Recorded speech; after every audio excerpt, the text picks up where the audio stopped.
Thank you for visiting Nancy's Classic Bedtime Stories. I'm Nancy, and we're continuing once again in William F. Buckley Jr.'s Let Us Talk of Many Things, the collected speeches, and we begin. The Free Society, what's that? Remarks on Henry Hazlitt's 70th birthday, New York, November 29, 1964. The emphasis at the celebratory dinner was on Henry Hazlitt's accomplishments as an economist, and the speakers included Ludwig von Mises, Milton Friedman, and Larry Fertig. Hazlitt had also had a lively career as a journalist, which included a fortnightly essay in Newsweek magazine.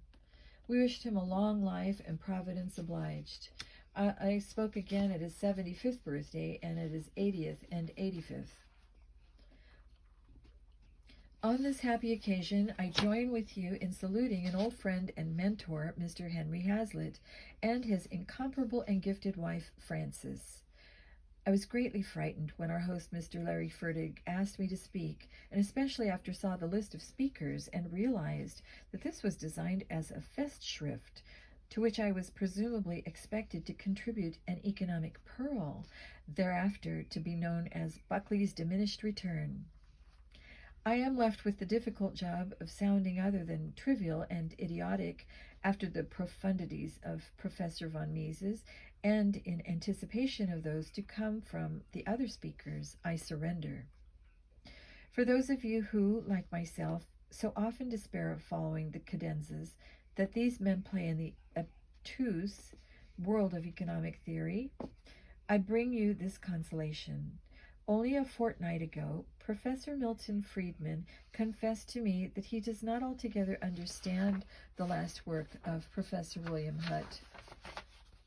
We must assume that this is not because of Mr. Hutt is absolutely unintelligible in the sense that Mr. Hazlitt proved that Lord Keynes so often was, but because in the spheres in which these men move, reciprocating wheels become a prerequisite to understanding one another's most elusive works.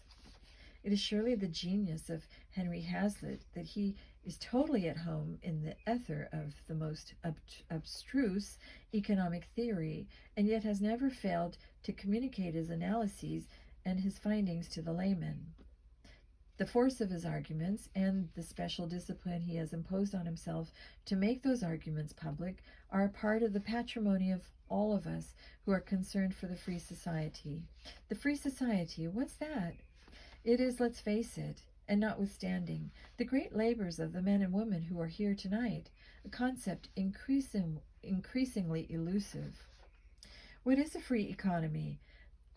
Christopher Hollis, the English Catholic journalist and historian, came to the United States just after the election in 1960 to do a piece on the first Catholic family in the White House, and found himself interviewing one of the Kennedy ladies, to whom he put the question, "Have you found it very difficult as a wealthy person to find daily challenges of the kind that is said especially to commend the poor to God?" "Not at all," she said, "not at all." Mr. Hollis, making notes, murmured pleasantly, "Then you don't believe it's harder for a rich man to get to heaven than for a camel to pass through the needle's eye?" "What a quaint saying," said the lady. "Where did you pick that up?" The sister of the first Catholic president apparently had not heard that saying, as, we warrant, her brother's successor as the leader of the free world, President Lyndon Johnson, has not heard of the book Economics in One Lesson, although its worldwide circulation probably is the only rival to that of the Bible.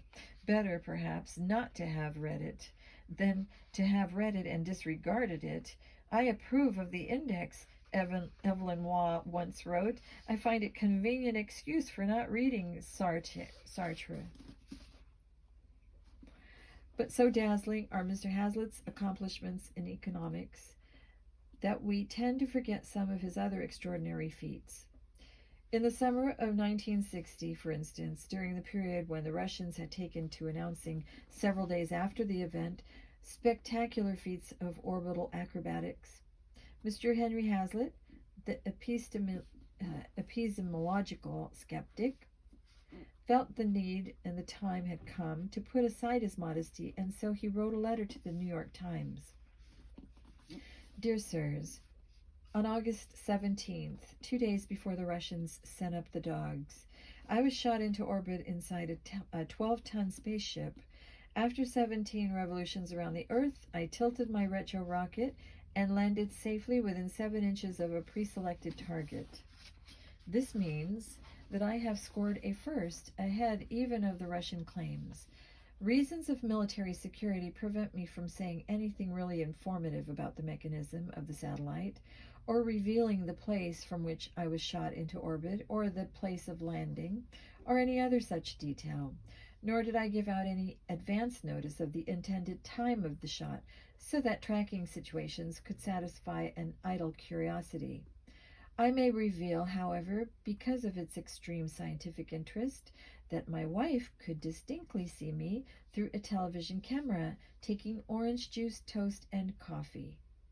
If either Russian or American scientists are malicious enough to ask for the evidence that this took place, they have my word, which is at least as good scientific evidence as an announcement by TASS. Besides, here is the clincher. I am alive and healthy, show no ill effects from my trip, and can be visited and photographed by skeptics.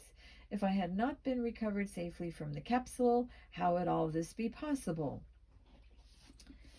And now, at 70, Mr. Hazlitt has turned to ethics.